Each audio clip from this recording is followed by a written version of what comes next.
Hi guys, i-share ko lang sa inyo ang bagong update kay SSS na kung saan is yung SSS Humid ID is mawawala na.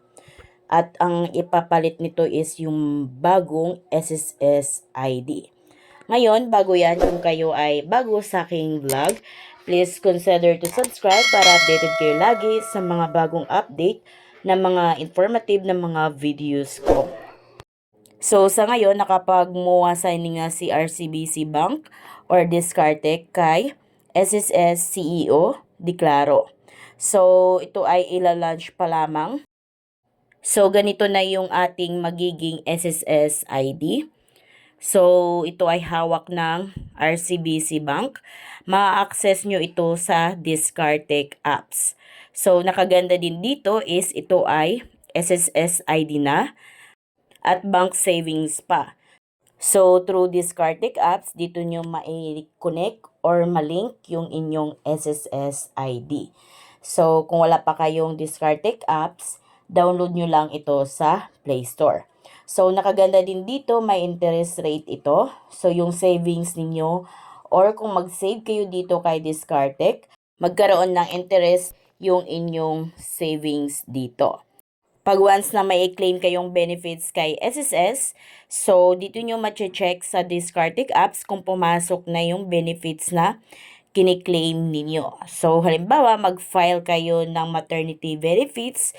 So dito na sa Discartec apps ninyo, ma-check online kung pumasok na yung pera na benefits na makiklaim nyo kay SSS.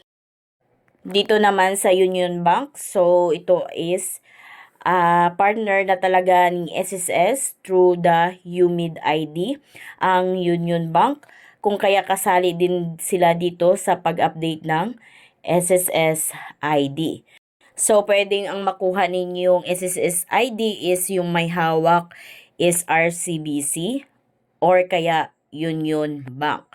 So, tulad kay Pag-ibig Loyalty Card Plus, iba-iba ding mga bank yung may hawak ng Pag-ibig Loyalty Card Plus.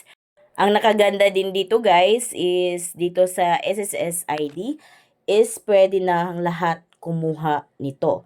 So, unlike dun sa SSS Humid ID na ang pwede lamang makakuha doon is yung mga may pending na application kay Humid or kaya yung may mga Humid na, which is mag-upgrade na lang.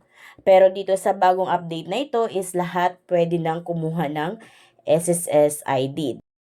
So sa ngayon, nag-update pa lang si SSS kung paano tayo makakuha nitong SSS ID. So abangan nyo na lang guys yung bago kong vlog regarding dito soon pag ma-launch na ito ni SSS. So gagawa ako ng step-by-step tutorial nito kung paano kayo makakuha ng inyong bagong SSS ID. So, ganun lang guys. Kung kayo ay bago sa aking vlog, please consider to subscribe para updated kayo lagi sa mga videos ko. Thank you for watching!